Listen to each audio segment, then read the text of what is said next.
I wanted to do my favourite albums this year because I regretted not doing one for 2020. Before we start, here's my usual disclaimer. These are just my opinions and what I like, and because music is so subjective, it's most likely very different to your opinion, which is fine. If you get angry at any of this, that's your problem.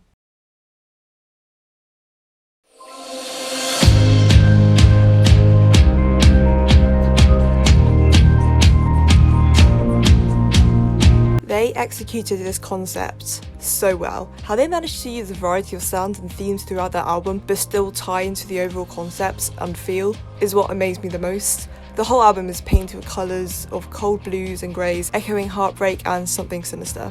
Whilst uplifting songs like Magic, No Rules and Ice Cream adds a playful cheer to the listening experience, the emotion is still there which connects it to the rest of the album. Obviously, Love Song is the emotional core of the album, the song that sets everything up. But the other songs such as Anti-Romantic, Dear Sputnik and Frost uphold the same thematics. The only song I'd say didn't do it for me was What If I Was the Puma. I don't know, it just lacks the substance that I enjoyed from all the other songs that make the listening experience great. Other than that, the fact that TXT have managed to have completely stellar releases, well, except for the other one this year, is just phenomenal, and I hope next year we can get a proper full album.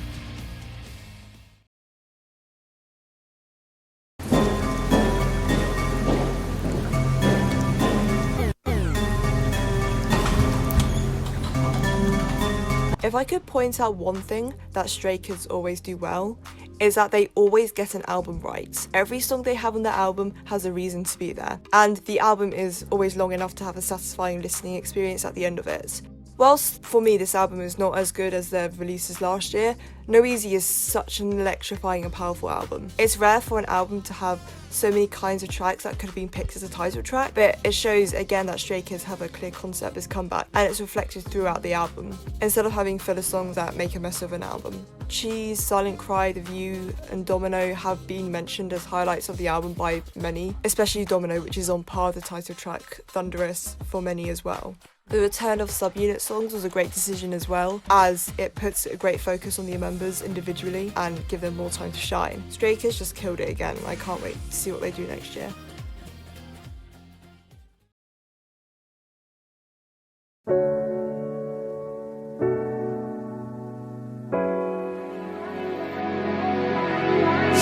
This is definitely their strongest album to date, mainly because it definitely has a clearer direction it was going, and 99% of the songs made sense and completely fit in with the whole concept and theme. Also because this has some of Twice's best produced and sounding songs as well.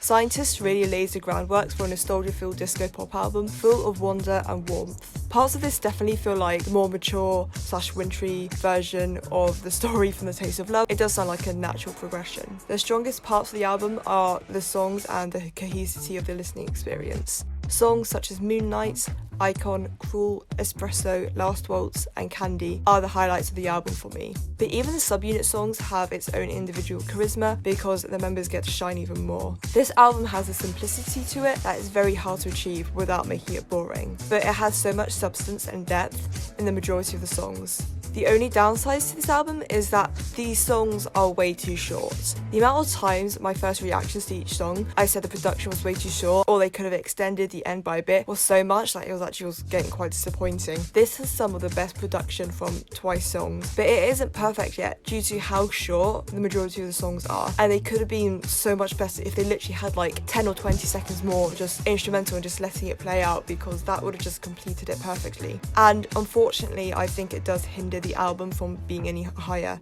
However, it doesn't stop me from still enjoying this amazing work.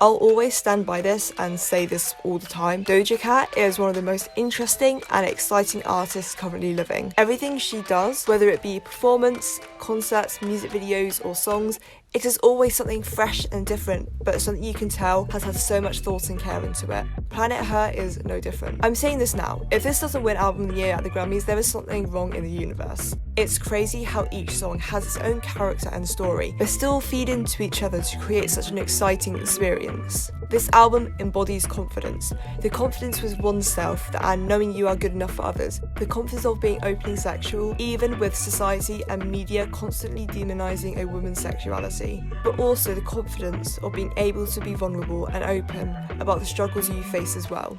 Planet Her shows all the sides of being confident, even the more rawer and real parts. I always find myself dancing around to Woman, Naked, Need to Know, relaxing and vibing to You Right, Payday and Get Into It, then feel all the emotions to softer songs such as Don't Do Drugs, Imagine and Love to Dream.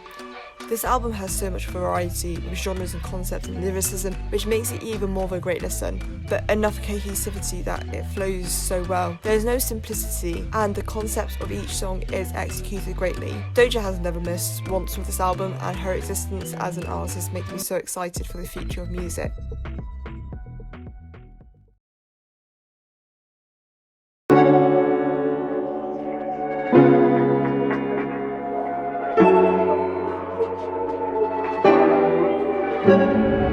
I did say I would go into this and a lot more albums in more detail.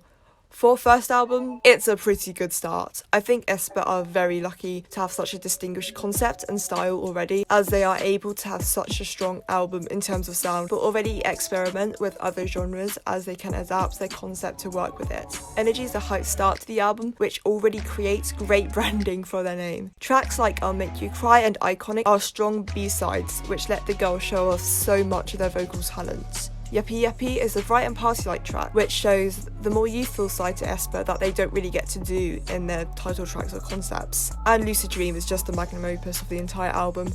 This is a song I've been hoping for on aespa's first album. An R&B and dream pop inspired track that captures the magic and fantastical elements shown off in their concept photos and what Kwanga is. All the album manages to catch this dark and cyberpunk world, and its concept is so well thought out and understood that it makes me so excited of aespa just in general. They have some of the biggest potential in the whole industry.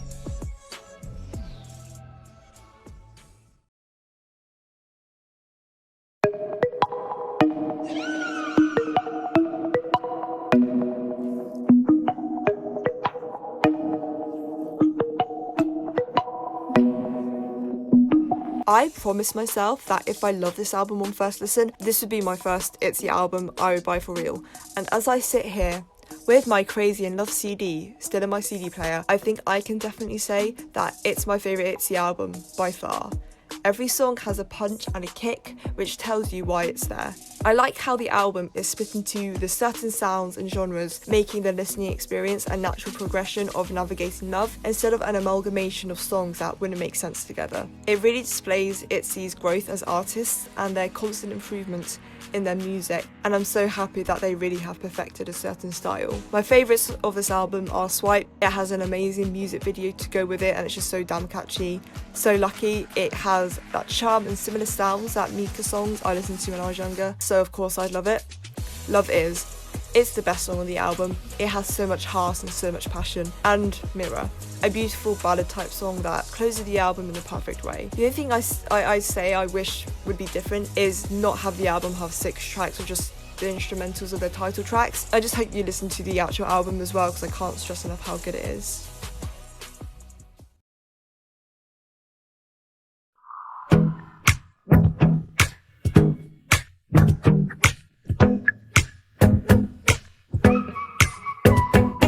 I mean, what is there to say that I haven't already said in my other videos? I love this album so much. It is one of my favourite Twice albums of all time.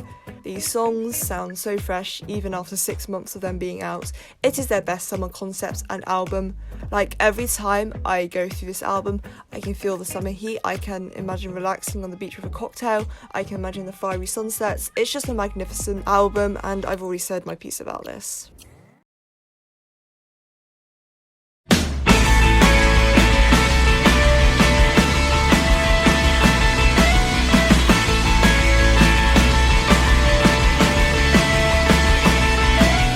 Despite Lovejoy only starting this year, they have already become one of my favourite artists.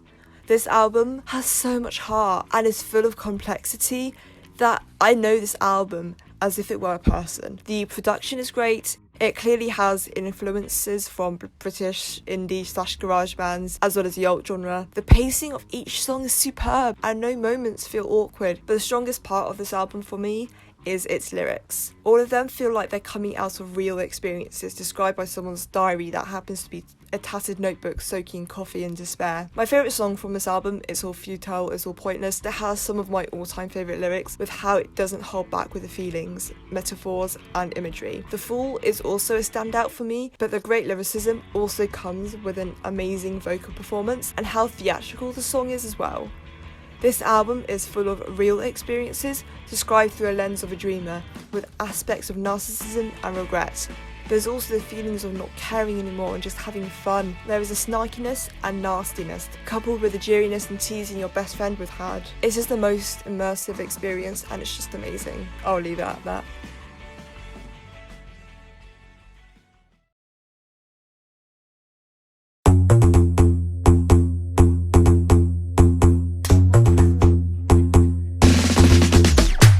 Red Velvet never misses. Queendom just reminds me again why I love Red Velvet's music so much. Queendom is a preppy pop song that sets the mood for the entire album along with bringing the concepts and themes to life. Pose is an LGBTQ+ anthem that is genuinely what I've been waiting for from RV. It's the energetic centre of the album with so much spark and bite, but also a coolness that I just want to date it. Also, I feel like there's definitely a reference to Madonna's Vogue in here. Knock on Wood is a whimsy and light red track that lets you breathe after the energised and heavy starts of the album, but lets the girls show off their higher vocals and have some fun as well. Better Be is a hot night in city with stunning harmonisation. It's an obvious Velvet side track which fleshes the album out, with it not just being a full Red side mini album. Actually, that's one thing I love about Red Velvet, that their Red and Velvet sides aren't just as black and white or polarising for each other. They lend themselves to each other, but also never feel the same. And it is hard to pull off having two different concepts to your name, managing to keep them balanced as well as reinvent them every comeback. Pushing and Pulling reminds me of a bossa nova track. It's mischievous, campy and full of character. Hello Sunset is a slow dance track to dance with someone on a hot summer beach at a cocktail bar. It's so immersive and pretty that I feel every note of the song. Queendom is just perfect to me and I love it so much.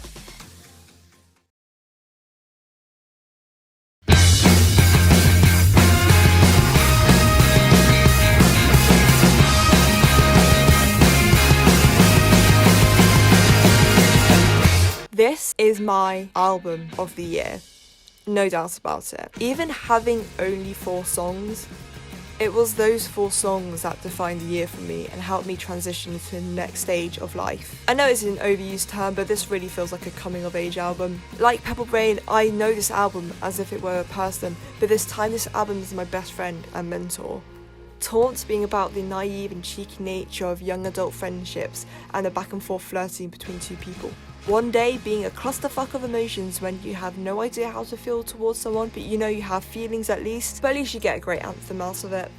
Sex Sells is about the reality of relationships and how sex appeal sells more than the actual relationships, and also understands the worries and insecurities of young people for sex and how much pressure it comes with it. Cause for Concern is the epitome of coming of age for me. I can just imagine myself running down the streets of Brighton in the evening with the people I care for the most, doing the most weird and out there things, but we're young and fucking dumb, but it's okay because it's the right time for us to make those mistakes. The musicality of the album is something I never thought I needed, but something I want more every day. When I talk about energy, pacing and structure, I think about this album as it executes all those features so well. The energy for each song is perfect for the tone it needs to be, especially One Day. That song is an absolute masterpiece. The pacing of lyricism, how they're delivered, the moments of breath and pause makes these not just songs, but just performances as well. Like, I bet when Lovejoy go on tour, hopefully after all of this happens, they will be amazing. And the structure of each song is great. There is no awkward moments, nothing that doesn't make sense. There is no fault I can find to this album, and that's why it's the best this year. I love this album so much, and I don't think words can even describe the feeling of listening to it. Please just check it out for yourself, because that's all I can give right now. 2 out of the 3 of those videos are down. Next time is time for the song ranking.